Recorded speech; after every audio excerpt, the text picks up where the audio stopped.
and walked right up to him. And as he was standing in front of Blue Elk, the elk was able to communicate with him through his mind and asked him what was wrong. And all Blue Elk can do was hold his throat, pat his chest, because he couldn't speak. And the elk told him, "I want to help you." So he broke off a piece of his horn and gave it to Blue Elk and told him, "Take this horn, and I want you to find a place in the forest. Plant this horn in the base of a tree. And when it grows, the first branch that comes out, that's where you're going to find your voice." So Blue Elk agreed. Day after day, he would return to the forest and he'd watch that tree grow. And as it began to get taller and the first branch started to come out, he was very excited. And as that branch grew thicker, he broke open that branch, and inside he found a flute. So Blue Elk, very excited that he now has a voice, he returned to the village, to the woman that he was falling in love with, a woman he wasn't able to speak to. And now, having his tool to be able to give voice, he went to that woman, and this is what he said.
So from that moment on, the flute has always been known as a language of love.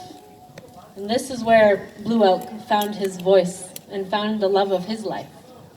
And I could say that the flute works very well. Because I remember for myself, living in northern Alberta, I traveled down to the south to go do a performance. And at this performance, I remember being backstage, getting ready, getting dressed.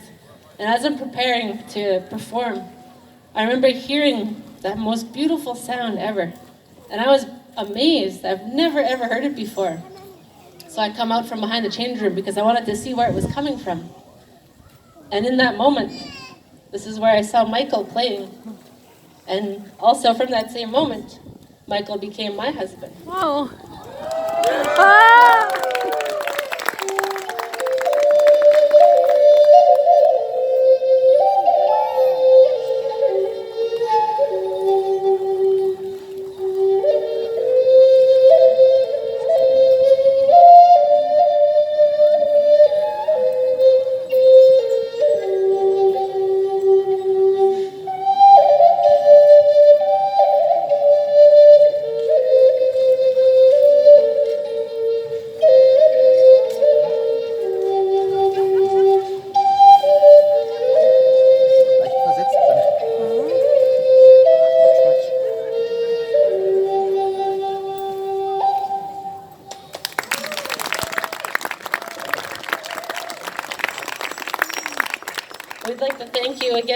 being here to witness and to listen to this beautiful sound. I thought it was very important that the flute travel with us. It's an amazing instrument that I like to share with people when we do our performances. Next up, I'd like to call up our next dancer, who's going to perform the jingle dress for you, and she'll explain to you what that is.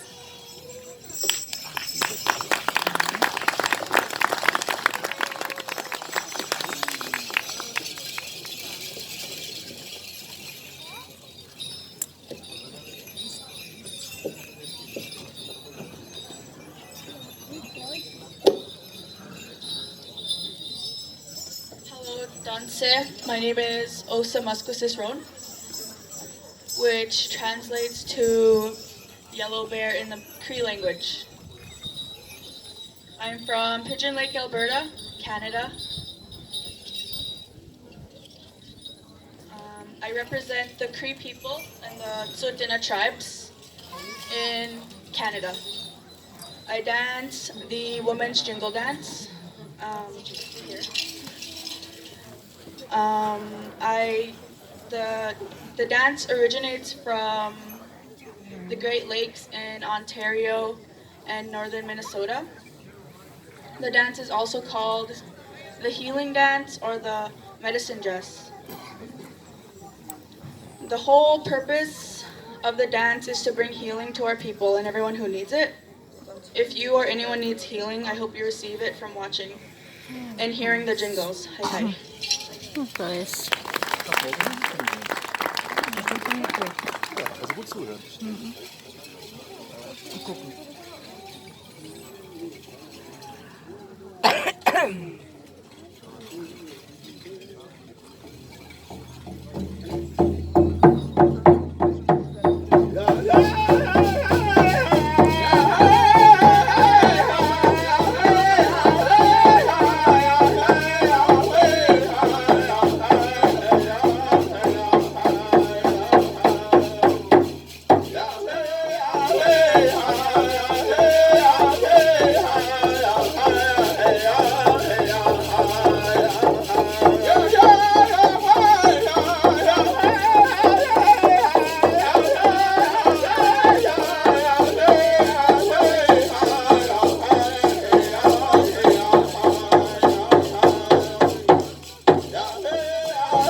Tanse. That's how we say hello in Cree. Say tanse. Tanse. Miasa. Nanasko man petagutan simin pego. Like to thank the Creator, Mamo Tawi Mao, for coming here to this part of Mother Earth. Stand nasko man. That fire when we started. I want to share a little bit about that fire. In our language, we call it iskuteo. Usko is a woman. Ute is a heart. That's what we call that fire, woman's heart, iskuteo. And the way I dance here, It's a chicken outfit. They call it a chicken outfit, regalia. And it comes from our territory, the prairies. There's a legend to this dance. It's kind of a long story, but just to make it short, it's a young man that found this dance out in the prairie, got lost, came back with a vision. The prairie chickens gave him this dance. There's a certain way to sing this song, these songs, certain way you dance to them. And all the dances that we do, we keep up with that drum beat, and along with your body movement. The chicken dance is almost like a courtship dance. It's being proud of who you are, and just such as the dancers here, to be proud of who you are. We're very proud people. We still live in teepees during a powwow, and we still hunt for our food, like the moose, deer. We're no longer hunt the buffalo. Only when they step out of boundaries, we can kill that buffalo. We use that buffalo hide for our tan hide, for moccasins, everything. But this gentleman here is going to sing for me. One of the greatest fancy dancers, singer. He's going to sing for me, and I hope you enjoy it.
everybody.